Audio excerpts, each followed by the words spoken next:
Dear Heavenly Father, Lieber himmlischer Vater, we thank you for this new day of life.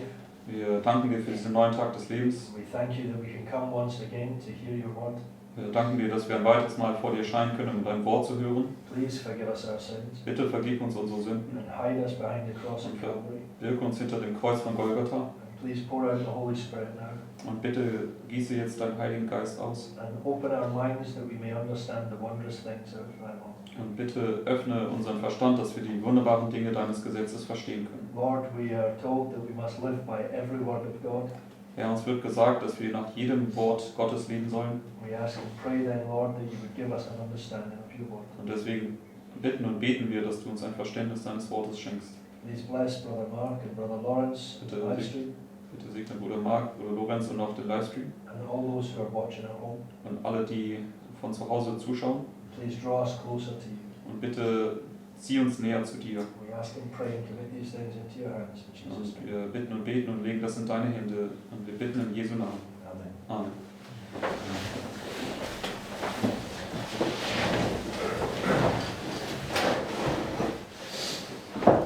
Okay, turn to Revelation chapter 1. Gehen wir zur Offenbarung Kapitel 1.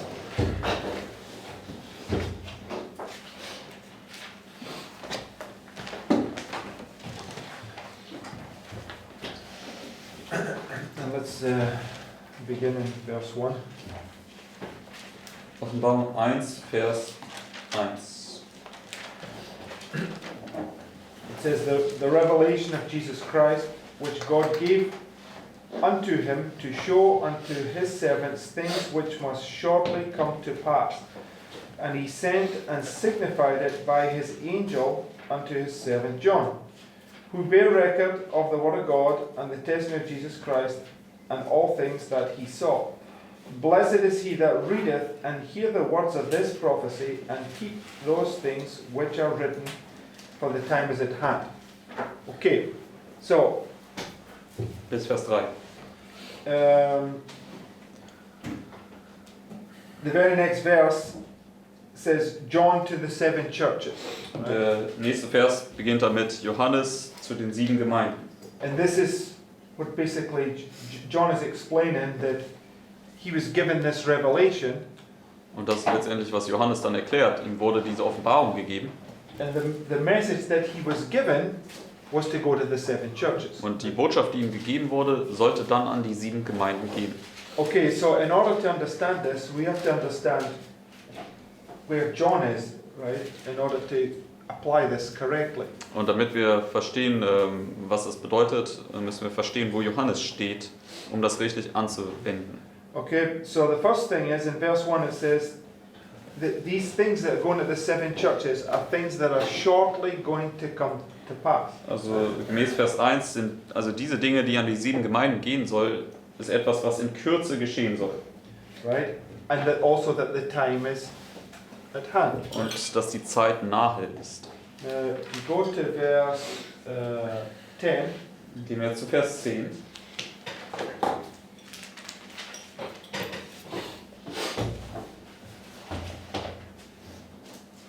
It says, I was in the Spirit on the Lord's day, and heard behind me a great voice as of a trumpet, saying, I'm Alpha and Omega, the first and last, and what thou seest, write in a book.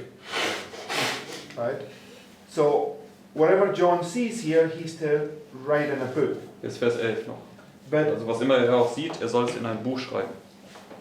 but where is John? Where does it say he is in verse 10? Aber gemäß Vers 10, wo befindet sich Johannes? Right, he's in the Spirit on the Lord's day. Also er ist dort am Tag des Herrn. And what's the Lord's day? Und was ist der Tag des Herrn? The rest. Das ist Right? dieser Ruhetag, So, die Ruhe. okay, just to confirm this point, go to 1 Thessalonians 4, verse 16. Um das noch zu bestätigen, gehen wir zu 1. Thessaloniker 4, Vers 16.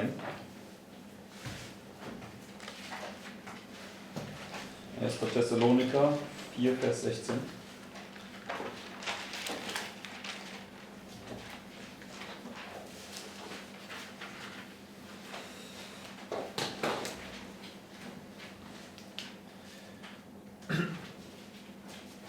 Let's begin in verse 15. Lasst uns doch schon in Vers 15 anfangen. It says, For this we say unto you by the word of the Lord, that we which are alive and remain unto the coming of the Lord shall not prevent them which are asleep. For the Lord himself shall descend from heaven with a shout, and with the voice of the archangel, and with the trump of God, and the dead in Christ shall rise first. Right?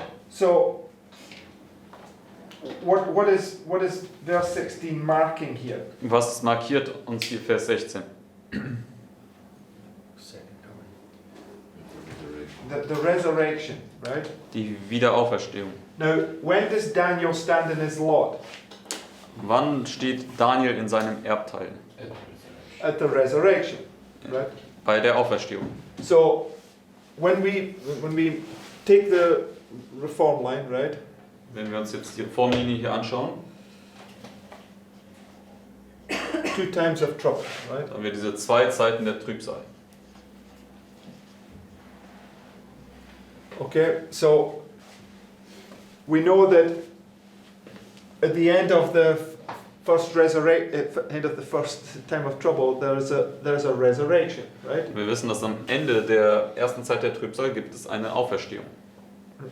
Right? Richtig? And this is where Daniel stands in his lot.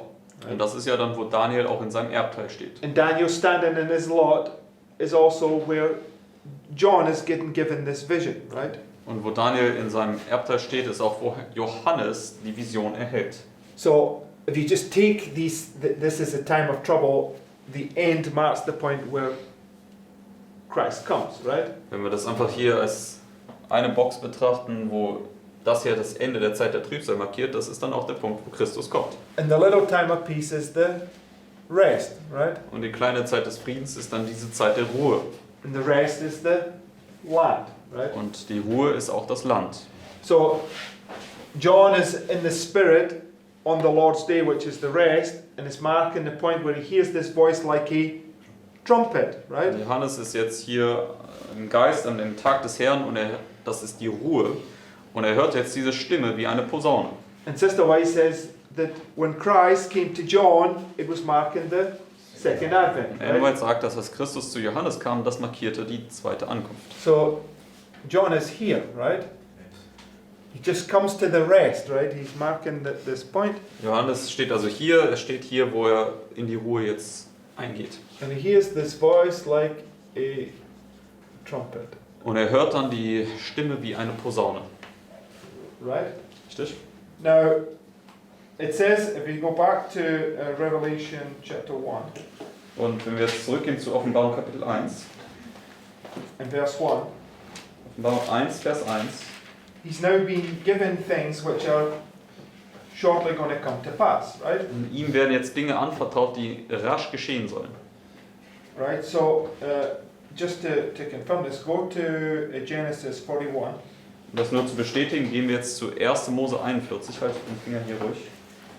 1. Mose 41.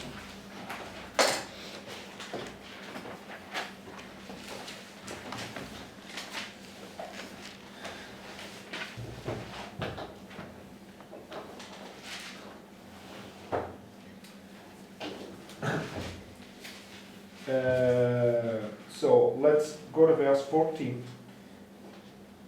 Und gehen wir zu Vers 14. It says, Then Pharaoh sent and called Joseph, and they brought him hastily out of the dungeon, and he shaved himself and changed his raiment and came in unto Pharaoh. Where is he on our line? Wo steht Josef auf der Linie?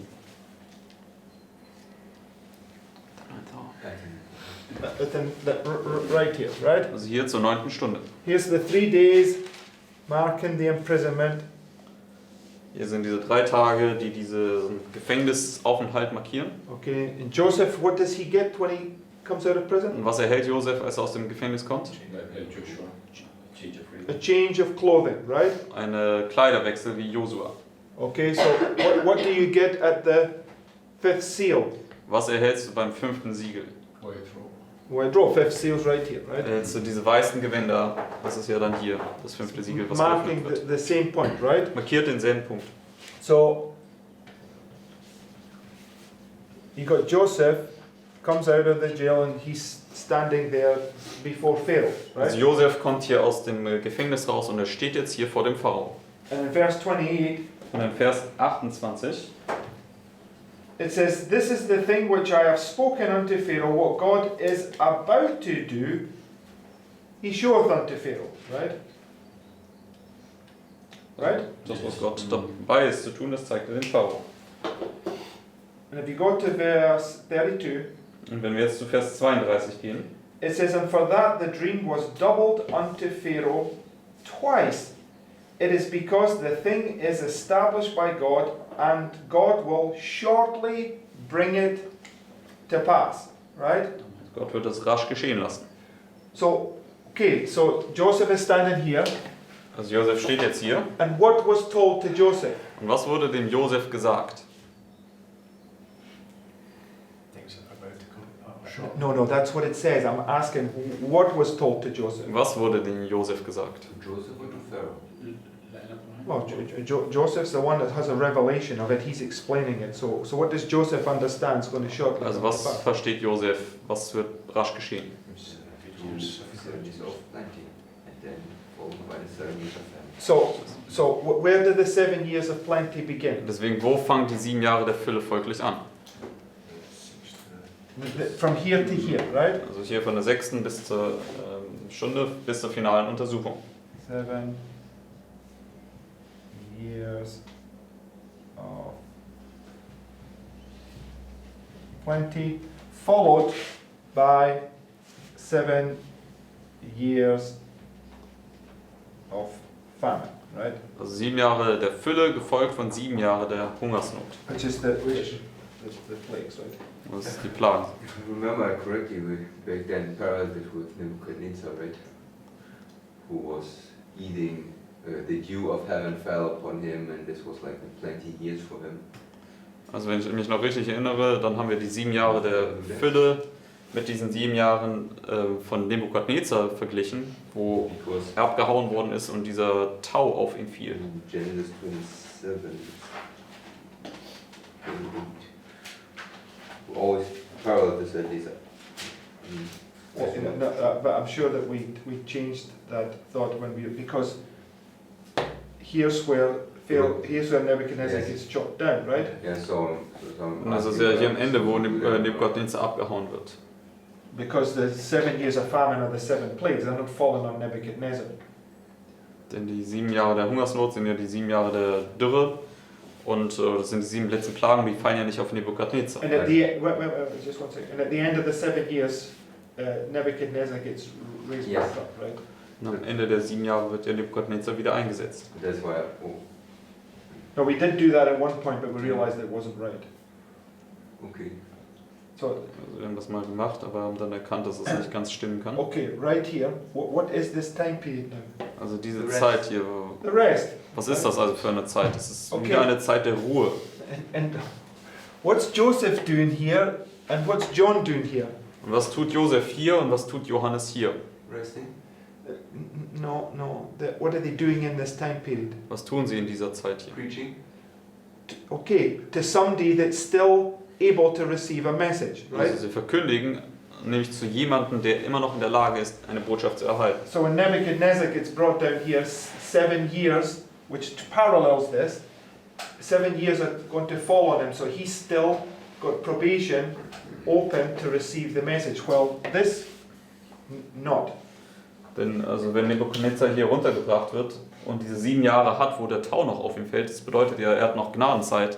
Deswegen, es kann noch an ihm verkündigt werden, aber diese 7 Jahre der Dürre sind ja die 7 letzten Plagen, deswegen es stellt eine Gruppe dar, die keine Gnadenzeit Okay, gibt. this 7 years of famine would be on those that had rejected the evidences, and that was their test, right? It's not Nebuchadnezzar's test when he gets brought down there.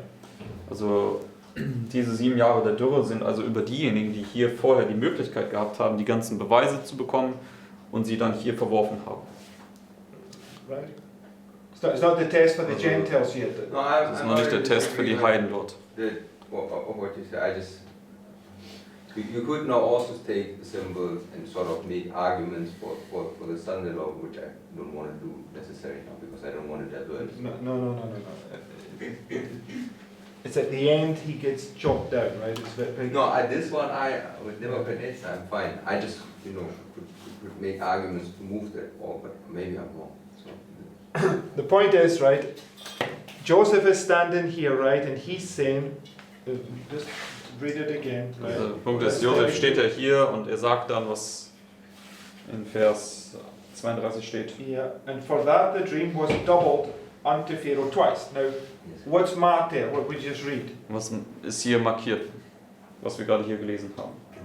A doublet, right? Eine Doppelung. So, who else is in this story getting a double? Wer erhält hier noch eine Doppelung? Elisha. Where does he get it? Right there, right? Also Lisa erhält hier auch eine Doppelung. So, you have this double right there, right? Wir haben dieses Doppelte dann auch hier markiert. And the very next story from Elisha there is which story? Und die nächste Geschichte in der Geschichte von Elisa ist welche Geschichte? He casts salt into the water. That's where Jonah gets thrown into the belly, right? Er wird jetzt hier in dieses, er wirft Salz in das Wasser, das ist auch, wo Jona in das Wasser geworfen wird. But Jonah is at 6 hour wind. Oh, Yeah, Jonah gets thrown into the water. he's thrown in the water, but then he goes in the belly. He is thrown in the water, right? Yes, I'm saying that's when he's thrown in the belly. So this would mark the point that the salt. Sorry, I was confused. This is marking the point where the Oh, thrown in the water. salt is thrown in the water. It's the healing, right? Also Jona wird ja hier ins Wasser geworfen, das ist dieses Salz, was ins Wasser geworfen wird. Und hier kommt dann Jona in den Bauch. So Das ist diese Heilung. So this is the little time of peace. This is the little time of peace, right? Das ist die kleine Zeit des Friedens und da, am Ende ist die kleine Zeit des Friedens. So the rain that falls on Nebuchadnezzar is to heal him. Deswegen der Regen, der auf Nebukadnezar fällt, ist ja dazu da, um ihn zu heilen. It's the salt that's thrown into the water, right? Es ist das Salz, was in das Wasser geworfen wird. Okay. Is that the corn that Joseph, gives to the Egyptians during the famine? Es ist dann vielleicht das. Well, that's here, right? No, in plenty he's gathering the corn. In the famine he's sharing the corn. Also es mag dann vielleicht das, and in that sense, das yes. Korn sein, was Josef austeilt in den 7 Jahren der Hungersnot. He's like the quartermaster, and he's issuing out the corn here to all the hungry, right? Also er ist ja dieser Oberaufseher und er teilt dann dieses Korn an alle Hungrigen aus. Okay, so the point I just want to establish is that it's this waymark where it's standing, and shortly coming to pass, the short time is the little while, right? Also das, was in Kürze geschehen soll, ist diese kleine Weile. Little.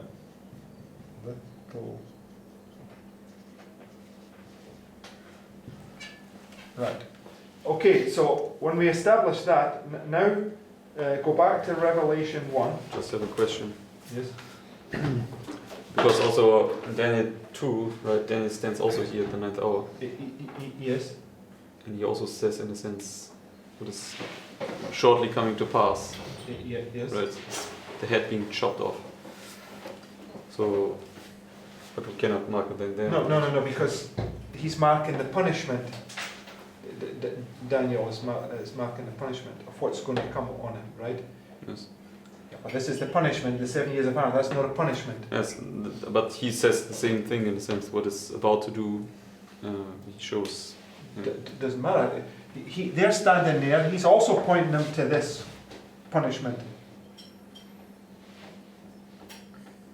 So it makes no difference. No, it's only when we apply this shortly come to pass and mark that this marks the beginning where something then takes place. No, it depends what you're marking. But what I'm saying is that it depends what it is that you're talking about. But what I'm saying is, okay. Go to Daniel chapter 2. We'll see what. Gehen wir jetzt zu Daniel 2, lass uns das anschauen.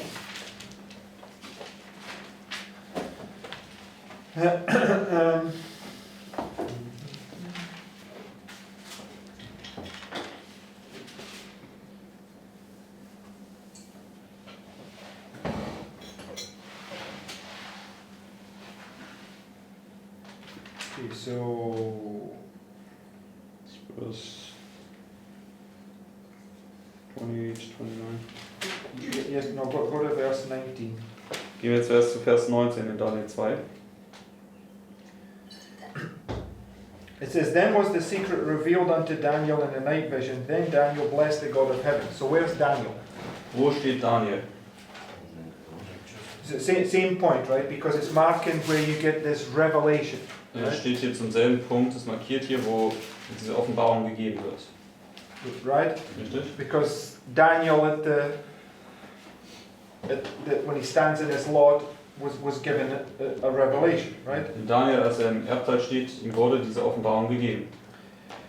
One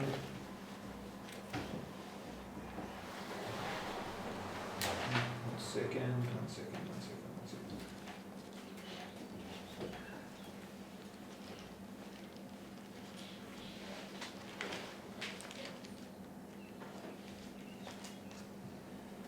Okay, so he goes through, there was the okay, verse 36. Jetzt zu Vers 36. He says, This is the dream, and we will tell the interpretation thereof before the king. Thou, O king, art a king of kings, for the God of heaven hath given thee a kingdom, power, and strength, and glory. And wheresoever the children of men dwell, the beasts of the field and the fowls of the heaven hath he given into thine hand, and hath made thee ruler over them all. Thou art this head of gold. And after thee shall arise another kingdom inferior to thee, and another third kingdom of brass, which shall bear rule over all the earth. And the fourth kingdom shall be strong as iron, for as much as breaketh in pieces, and subdueth all things, and iron breaketh all these things, shall it break in piece and bruise. Whereas thou sawest the feet and toes, part of potter's clay, part of iron, the kingdom shall be divided, but there shall be not the strength of the iron, for as much as thou sawest the iron mixed with the miry clay. Okay, so Vers 41 haben wir jetzt gelesen. verse 44. Vers 44. And in the days of these kings shall the God of heaven set up a kingdom which shall never be destroyed.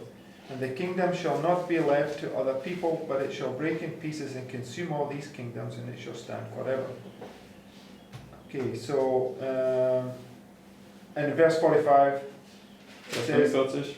For as much as thou sawest that the stone was cut out of the mountain without hands, and that it brake in pieces the iron, the brass, the clay, the silver, and the gold, the great God hath made known to the king what shall come to pass hereafter, and the dream is certain and the interpretation is true. So the answer where Daniel's pointed to is in verse 45.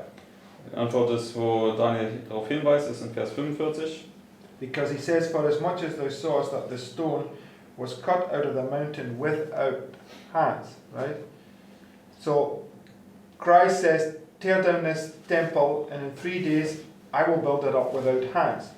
Christus sagt, reiß diesen Tempel nieder und in 3 Tagen werde ich ihn ohne Hände wieder aufbauen.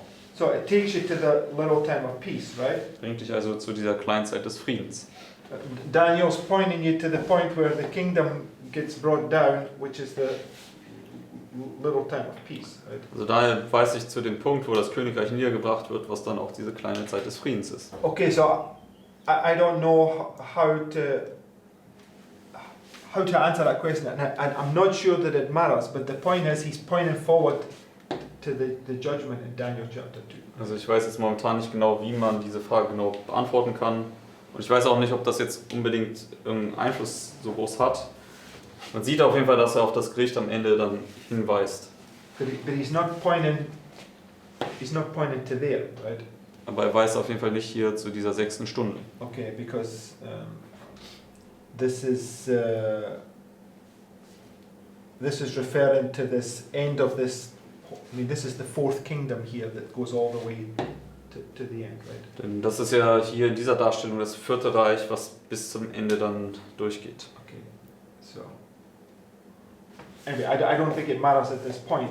The point is that it's clear to see by 2 witnesses that John and Joseph are standing here, and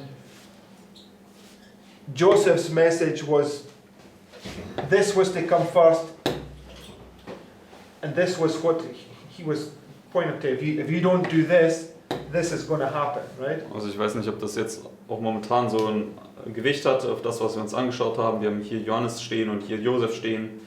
Und letztendlich Josef sagt, das hier kommt zuerst, aber er möchte vor allem dann auf dieses Gericht am Ende weisen, was dann diese 7 Jahre der Hungersnot And bedeutet. John's message is to the 7 churches, Und right? Johannes Botschaft geht an die 7 Gemeinden. Right? And the 7 churches has to get the message before the end, right? Und die 7 Gemeinden müssen ja die Botschaft erhalten, bevor das Ende da ist. Okay, so anyway, let's go back to. I'm sure we'll understand this a bit better as we go through it. Und ich glaube, wir werden das noch besser verstehen, wenn wir weiter vorwärts gehen damit. Revelation. Yes, back to. Gehen wir zurück zum Buch Offenbarung. So just remind ourselves. Go to verse 19, Revelation 1. Gehen wir zur Offenbarung 1, Vers 19. Erinnern wir uns an diesen Vers.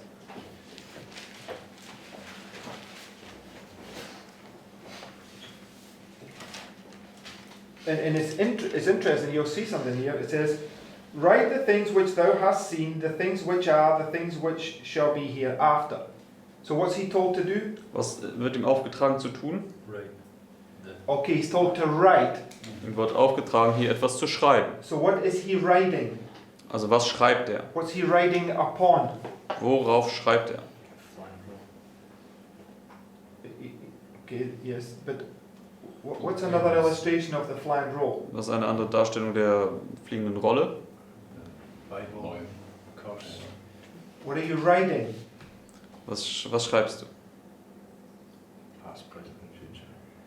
Write the vision and make it plain upon Tables. tables, Schreib right? die Vision auf und mach sie deutlich auf Tafeln. These, right?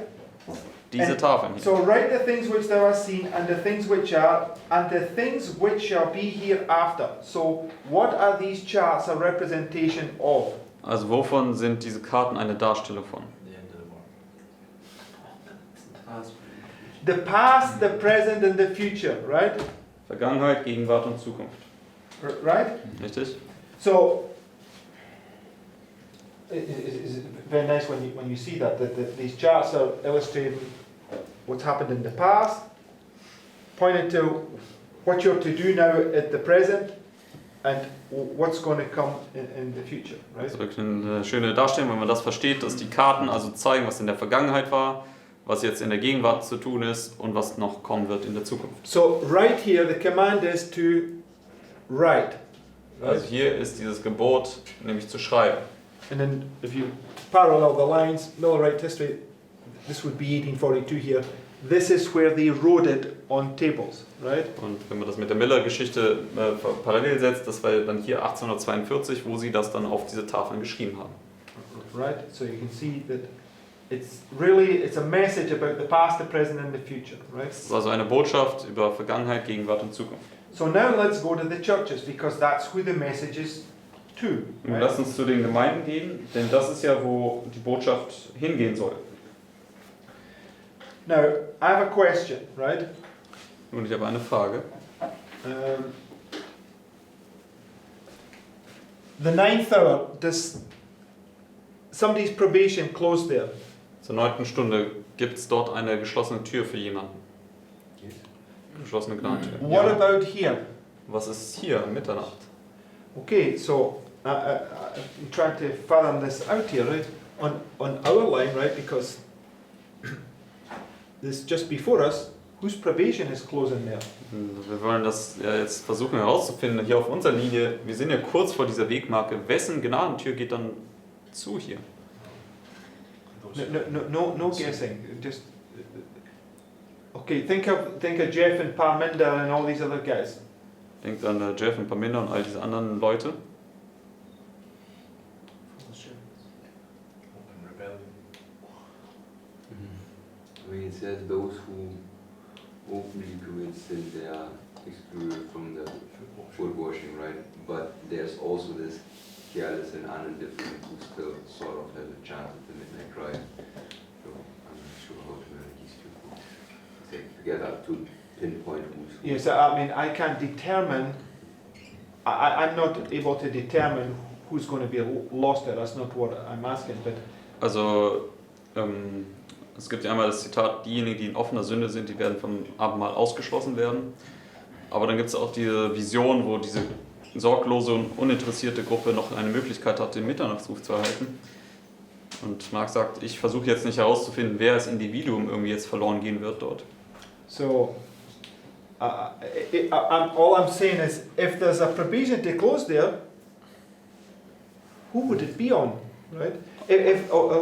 Alles, was ich sagen möchte, ist, dass wenn hier eine Gnadentür zugeht, über wen könnte sie hier zugehen? And if it's not, let's just take Jeff Parminder and I don't know who's the leader of these scenes or whatever, right? Let's just take these three heads, right? Wenn wir jetzt einfach die 3 Leiter anschauen von diesen 3 Gruppen, also Jeff Parminder und wer immer jetzt auch der Leiter der Szene sein sollte.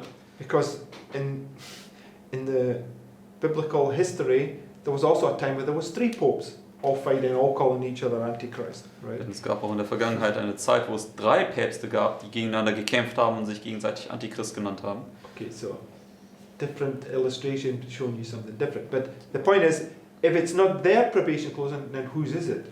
Und der Punkt, den ich machen möchte, ist, dass wenn nicht deren Gnadenzeit dort zugeht, für wen kann die Gnadenzeit dann noch zugehen? And if it is their probation that's closing, how does that affect other things that we understand there? Und wenn es ihre Gnadentür ist, die dort zugeht, wie hat das dann einen Einfluss auf andere Dinge, die wir hier verstehen? Because the point is that John is to write this vision, these visions of Daniel and John that's been put on these charts to the 7 churches. Der Punkt ist ja, Johannes soll diese Vision ja aufschreiben und zu den 7 Gemeinden schicken. Question. Every single one of those 7 churches has a chance to be saved, right? Denn jede einzelne der 7 Gemeinden hat ja eine Möglichkeit, gerettet zu werden, richtig? So whoever this message is been written to, it's not to the people whose probation is closed here, right? Deswegen, an wen auch immer diese Botschaft dann ergeht, die hier geschrieben wird, deren Gnadentür kann noch nicht zu sein. Richtig? Ja. Okay, something for thought, right? Etwas, worüber wir nachdenken müssen. Okay, but let's go to Revelation chapter 2. Gehen wir jetzt zu Offenbarung 2. It says, unto the angel of the church of Ephesus, write. Okay, so he's writing, he's getting given whatever he's got to give to the church of Ephesus because it's going to shortly come to pass, right? Also er schreibt jetzt hier, was immer auch an die Gemeinde Ephesus ergehen soll, denn es wird in Kürze eintreten. Write these things, said he that holdeth the 7 stars in his hand, who walketh in the midst of the 7 golden candlesticks. Now,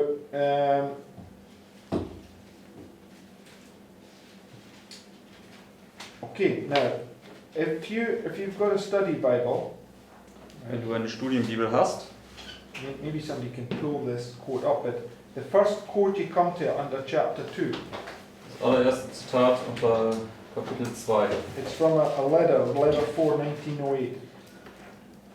Das ist aus einem Brief von Ellen White entnommen. Just take maybe the first, What header is it?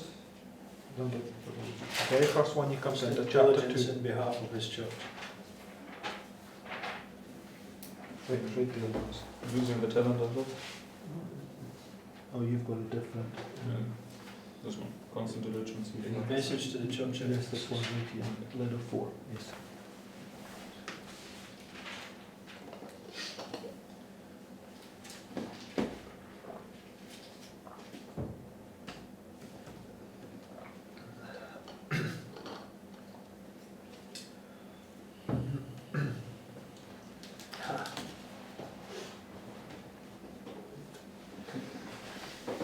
Maybe I'm reading this wrong, but just. Vielleicht lese ich das irgendwie gerade falsch, aber. Okay, you can go ahead. Okay, let's. Everybody there? It says, in the message to the church at Ephesus, Christ is represented as holding the 7 stars in his hand and walking in the midst of the 7 golden candlesticks. He is represented as walking among them, thus illustrating his constant diligence in behalf of his church. He that keepeth Israel neither slumbers nor sleeps, nor does he become indifferent. These figures are to be carefully studied by the under-shepherds. Right? So what are the under-shepherds? Was sind diese Unterhirten? Those that are standing in Christ's stead, right? Diejenigen, die an Christi Stadt hier auf Erden stehen. Okay, so these figures are to be carefully studied by the under-shepherds and faithfully applied to their own experience. What does that mean? Was bedeutet das? Or what is it saying? Just Oder was sagt es hier? Thank you. Those symbols represent you walking in the midst of the church, right? Dass diese Symbole letztendlich dich darstellen, wie du in der Mitte der Gemeinden wandelst. It says that they may not lose sight of their great privilege of securing light from the source of all light and giving it in turn to those for whom they labor. Right? So now just to take you and remind you, when John is giving this message to the 7 churches, is it after he's had the vision or before he's had the vision? Als Johannes die Botschaft an die 7 Gemeinden gibt, ist es nachdem er die Vision hatte oder bevor er die Vision hatte? After, right? Nachdem. So go to Revelation chapter 5. Gehen wir jetzt zur Offenbarung Kapitel 5.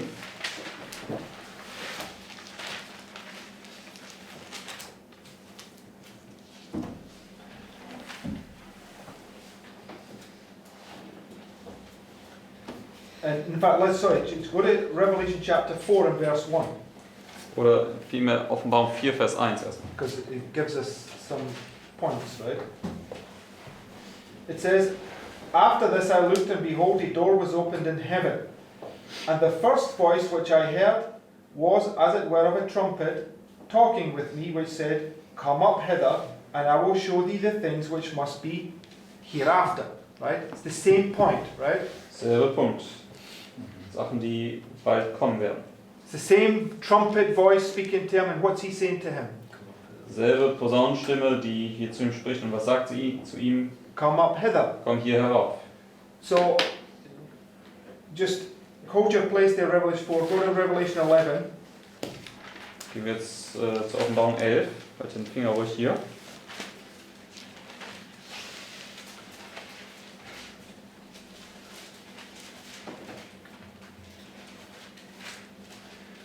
Verse 11. Offenbarung 11, Vers 11. Now, this is the 2 witnesses, and where are the 2 witnesses delivered up? Das sind die 2 Zeugen. Und wo werden die 2 Zeugen ausgeliefert? Am Mitternachtsruf. Right here at the beginning, right? Hier am Anfang am Mitternachtsruf. And after 3 days and a half, the Spirit of life of God entered into them, and they stood upon their feet. And great fear fell upon them which saw them. And they heard a great voice from heaven saying unto them, Come up hither. And they ascended up to heaven in a cloud, and their enemies beheld it. It's the resurrection, right? Das ist also jetzt hier die bis Vers 12, das ist diese Auferstehung.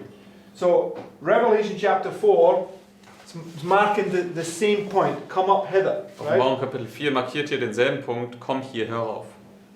Right? Richtig? Okay. So, and it's also marking that there's a door opened in heaven. What happened in Ezekiel chapter 1? Das Offenbarung 4 markiert ja auch, dass diese Tür im Himmel geöffnet wird. Und was sagt Hesekiel Kapitel 1? The heavens were opened and he saw visions of God, Dass die right? Himmel geöffnet worden sind und er hat die Vision Gottes gesehen. Okay, so I'm just confirming that Revelation 4 is marking the same point, right? Ich möchte einfach nur bestätigen, dass Offenbarung 4 diesen selben Punkt markiert. So now go to Revelation 5. Jetzt gehen wir zur Offenbarung 5. So, verse 5. Offenbarung 5, Vers 5. And one of the elders saith unto me, Weep not, behold, the Lion of the tribe of Judah, the root of David, hath prevailed to open the book and to loose the 7 seals thereof. So, who has prevailed to now open the book? Also wer hat hier überwunden, um jetzt das Buch zu öffnen? The root of David. Okay, which is whom? Die Wurzel Davids. Wer ist das? It's if you be Christ, then you're Abraham's seed and heirs according to the promise, right? Wenn du Christus angehörst, bist du Abrahams Same und Erbe gemäß der Verheißung. It's Joshua.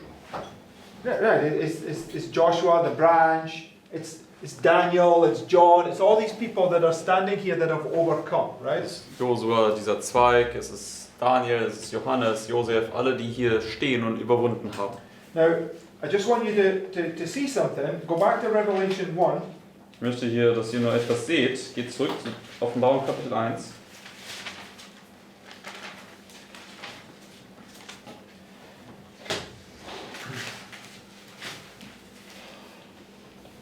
Verse 4. Offenbarung 1, Vers 4. It says, John to the seven churches which are in Asia, grace be unto you, and peace from him which is, and which was, and which is to come, and from the seven spirits which are before his throne. So, what message is John given? Welche Botschaft gibt Johannes? The message of the seven spirits, right? Die Botschaft der 7 Geister. And from Jesus Christ, who is the faithful witness and the first begotten of the dead, and the prince of the kings of the earth, and to him that loved us and washed us from our sins in his own blood, and has made us kings and priests. What's John saying he is now? Das ist Vers 6. Was sagt Johannes? Was ist er? Kings and priests, right? König und Priester. Go back to Revelation 5. Zurück zur Offenbarung 5. So, it's the root of David, which is the branch, which is those that overcome, that's able to open the book, right? Es ist also die Wurzel Davids, dieser Zweig, sind diejenigen, die überwunden haben, die das Buch öffnen können. Verse 7. Vers 7. And he came and took the book out of the right hand of him that sat upon the throne. What did John do in Revelation 10? Was hat Johannes in Offenbarung 10 gemacht? Took the book Er hat auch das Buch genommen. out of the hand, right, of the angel, Aus der Hand des Engels, which was Christ. welcher Christus war. So it says, and when he had taken the book, the 4 beasts and 24 elders fell down before the Lamb, having every one of them harps and golden vials full of odours, which are the prayers of the saints. And they sang a new song, saying, Thou art worthy to take the book and to open the seals thereof, for thou wast slain, and hast redeemed us to God by thy blood, and out of every kindred and tongue and people and nation, and hast made us unto our God kings and priests, and we shall reign on the earth. Right? So John Bis Vers 10. is telling you that because he became a king and a priest, right? Also Johannes, weil er zum König und Priester wurde, Type of Christ. und damit ist er ein Typus für Christus, Only Christ can be king and priest, right? denn Christus allein kann König und Priester sein. He's brought salvation to those that have been waiting for it, right? Und deswegen hat Johannes dann Erlösung zu denjenigen hier gebracht, die darauf gewartet haben. Because this is the thing all the angels desire to look into, right? Denn das ist ja diese Erfahrung, in die jeder Engel sich wünscht hineinzuschauen. It says there's rejoicing in heaven over one sinner that repented. Es steht ja geschrieben, dass sie im Himmel jubeln, wenn ein Sünder Buße tut. Why? Warum? That's what gives them the eternal right to heaven, right? Weil es ihnen dann diesen ewiges Anrecht gibt, im Himmel zu bleiben. So because without them, their faith would not be made perfect, right? Denn ohne sie würde der Glaube nicht vervollkommnet werden. The point that I want you to, when you go back to Revelation chapter 2, Den Punkt, den ich noch machen möchte, ist hier in Offenbarung 2, gehen wir dahin zurück. verse 1, Offenbarung 2, Vers 1. Unto the angel of the church of Ephesus write these things, saith he that holdeth the 7 stars in his right hand, who walketh in the midst of the 7 golden candlesticks, right? This is representing you now, right? Christ is in you, right? Das stellt jetzt dich hier dar. Christus ist jetzt in dir. So when you walk amongst your people, Christ is walking amongst his people, right? Deswegen, wenn du unter deinem Volk wandelst, dann ist es Christus, der unter dem Volk wandelt. Because the Spirit of Christ is in you, right? Denn der Geist des Christus ist in dir. It's the wedding garment that you're given right here, Das ist right? dieses Hochzeitsgewand, was dir dann hier gegeben wird. Now, Now, just a confirmation on that. Just go to Daniel chapter 4, I think it is. Aber nur eine Bestätigung dafür. Gehen wir zu Daniel Kapitel 4.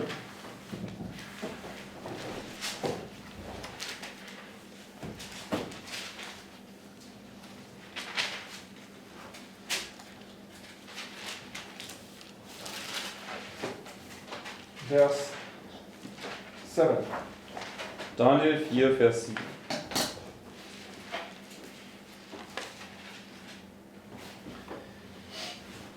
It says, Then came the magicians, the astrologers, the Chaldeans, and the soothsayers, and I told the dream before them. But they did not make known unto me the interpretation thereof. Right?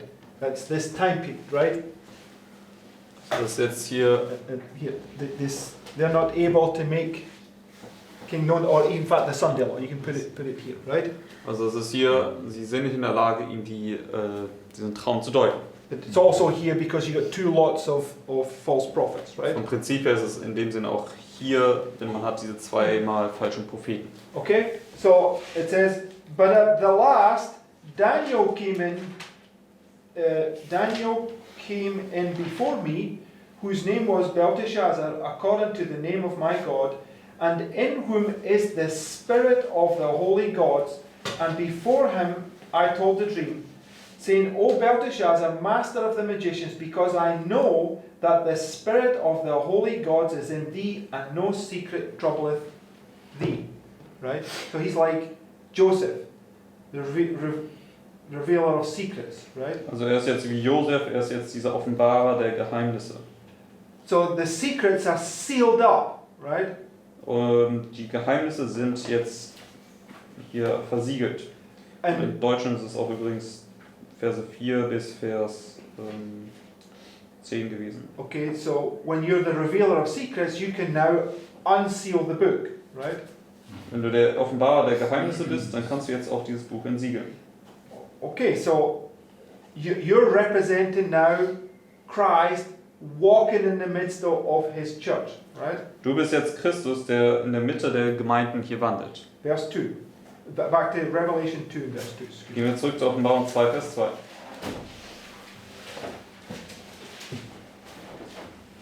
It says, I know thy works, and thy labour, and thy patience, and how thou canst not bear them which are evil.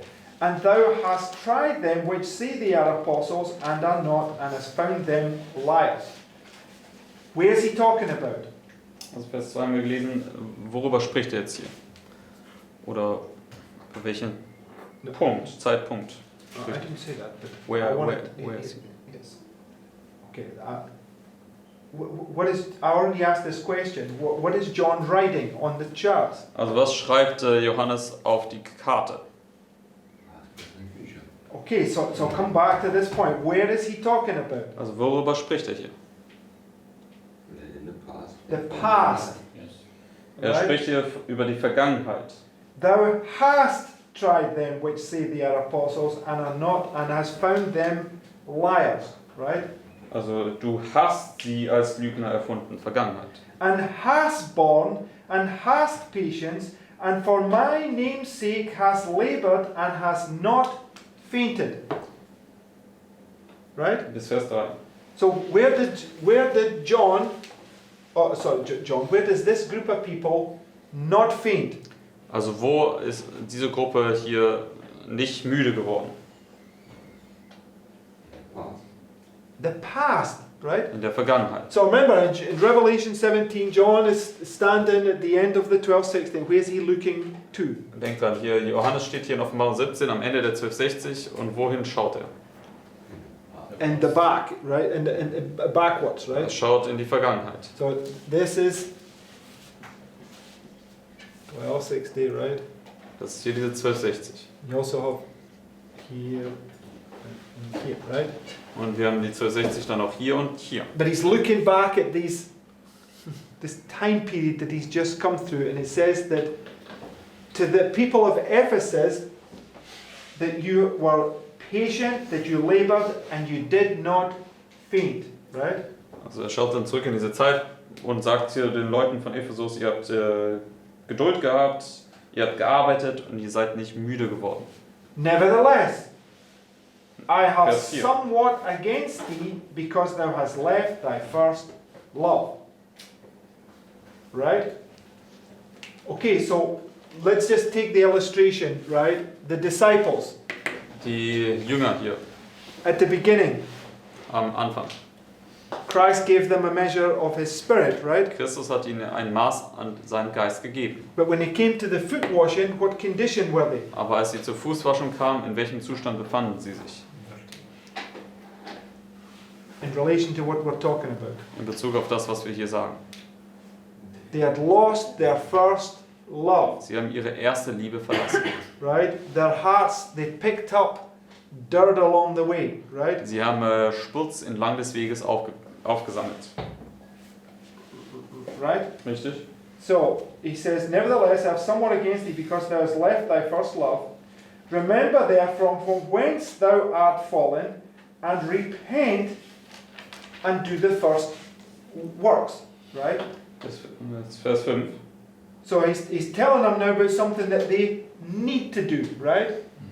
Er sagt ihnen jetzt etwas, was sie tun müssen. And it's something that that's right before them, right? Das ist etwas, was unmittelbar vor ihnen liegt. What does Acts 3:19 say? Was sagt Apostelgeschichte 3, Vers 19? Repent, be converted, that your sins may be blotted out. Buße, bekehr dich, damit deine Sünden ausgetilgt werden. Okay, that's true, but what must you have on right here? Aber was müssen wir hier tragen? The wedding gown, right? Das Hochzeitsgewand. Okay, so in some sense, you've got to receive that. At this point, you're marking you have a victory, right? Also an diesem Punkt markiert es ja, dass du hier einen Sieg errungen hast. But the wedding garment that's given to you is required by you receiving the foot washing right here, right? Aber das Hochzeitsgewand, was dir verliehen wird, ist required. Yeah, in order to receive that wedding garment, you need to receive the foot washing. Also right here. um das Hochzeitsgewand hier letztendlich anzuziehen oder zu erhalten, musst du diese Fußwaschung hier haben. Okay, so I'm not exactly sure that I understand all this, because when you get to the end, you receive the reward, right? Denn wenn du jetzt zum Ende hier kommst, dann erhältst du den Lohn. But then the Lord basically revealing something to you right here that you need to confess, right? In some sense, right?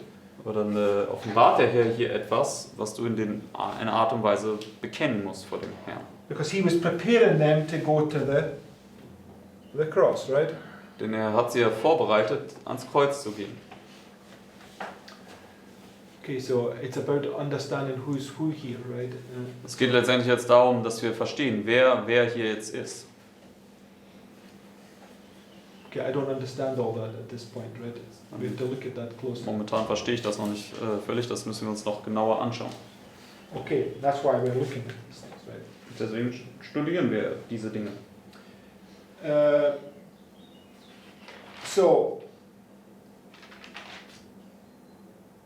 Okay, so I have a thought, maybe this is a wrong thought, right? That Also ich habe einen Gedanken und vielleicht mag der Gedanke nicht ganz richtig sein. so if Christ is the one that's writing and giving the message to his people, Wenn Christus derjenige ist, der die Botschaft durch sein Volk gibt, who would be Ephesus then? wer wäre dann Ephesus? Ephesus would be the disciples that have left their first love. Ephesus wären dann die Jünger, die die erste Liebe verlassen haben. So John can't be one of these churches, right? Also Johannes selbst kann nicht ein Teil dieser Gemeinden hier sein. Can't be both, right? Er kann nicht beides sein. You either have the victory here and you're now writing these things to give to them, or you're or not. You're not one of them, right? Also entweder hast du hier den Sieg errungen und schreibst jetzt diese Dinge zu den anderen, oder du hast es eben noch nicht bekommen. And the point that I'm going through is I want to identify who are these 7 churches. Who is the message going to? Der Punkt, den ich machen möchte, ist, ich möchte identifizieren, wer sind diese 7 Gemeinden, an wen geht diese Botschaft hier. If you're the one that's gone through this time period and stood fast, and you now have this wedding garment on, right? Also wenn du jemand bist, der durch diese Zeit gegangen ist, treu geblieben ist und du hast jetzt dieses Hochzeitsgewand hier an, Okay, it's paralleling this point right here, right? dann ist das ja eine Parallele hier zu dieser 9. Stunde. It's going to, right? When it's talking about here, who's the message going to here? Und wenn es ja hier dann darüber spricht, an wen geht die Botschaft hier? The lost sheep and all those Gentiles that come and inquire, right? Die verlorene Schafe und dann all diese Heiden, die dann anfangen nachzufragen. So it must be the same principle right here, right? Deswegen es muss ja irgendwie dasselbe Prinzip dann auch hier sein. So you can see that Ephesus is a representation of those that are with Christ, but they have some problems that they've picked up along the way that they need to have sorted before this test comes, right? Deswegen Ephesus stellt jemand dar, die mit Christus waren, aber sie haben da entlang des Weges irgendwas aufgefangen und das müssen sie noch hier gelöst bekommen. Das Problem. Anybody see any other way of seeing that? Ist noch irgendwie, gibt es vielleicht noch weitere Gedanken dazu, wie man das vielleicht anders sehen könnte? Because it says in verse 6, Das sagt uns in Vers 6, but this thou hast, that thou hatest the deeds of the Nicolaitans, which I also hate, right? So what's the Nicolaitans? was sind die Nikolaiter?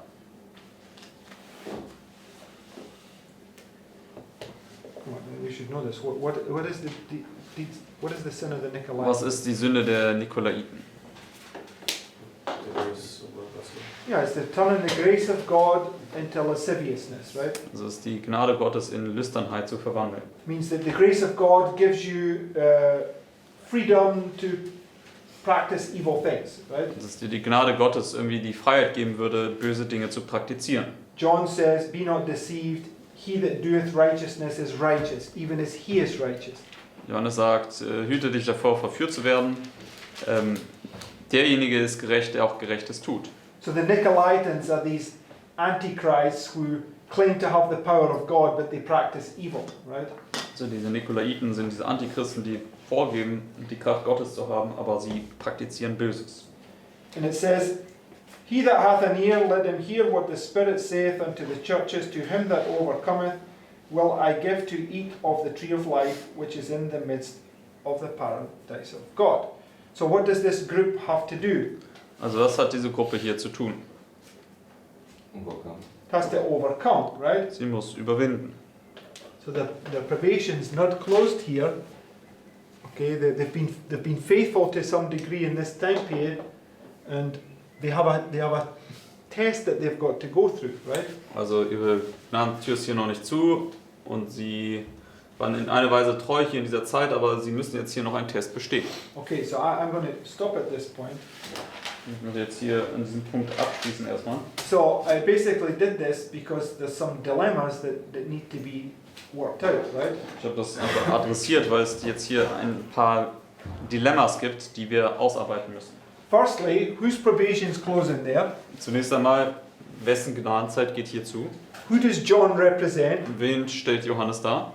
And who are the churches? Und wer sind die 7 Gemeinden? Right? Richtig? That's the dilemmas that we need to understand. Das sind diese Dilemmas, die wir verstehen müssen. Amen? Amen. Okay, let's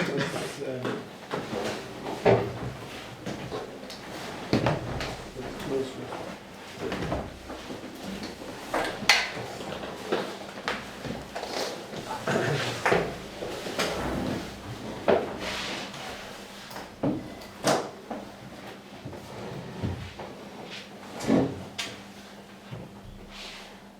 Dear Heavenly Father, Lieber himmlischer Vater, I want to thank you for this life. Ich möchte dir danken für diesen neuen Tag des Lebens, Also for all these new thoughts. auch für all diese neuen Gedanken. I want to ask you that you will please help us to have the answers to these questions. Ich möchte nur bitten, dass du uns hilfst, dass wir die Antworten auf diese Fragen finden.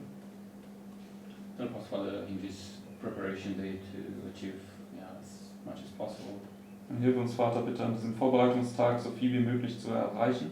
And to do it with a cheerful heart. Und das mit einem freudigen Herzen. Help us to have that connection with you during the day. Hilf uns, dass wir diese Verbindung mit dir über den Tag hinweg aufrechthalten können. I want to ask you that you will please bless all the people in the movement in this day. Und ich möchte auch bitten, dass du alle Leute in dieser Bewegung an diesem Tag segnen mögest. That they will be prepared spiritually first for the Sabbath. Sodass sie erstmal geistlich vorbereitet sind für den Sabbat. And that we all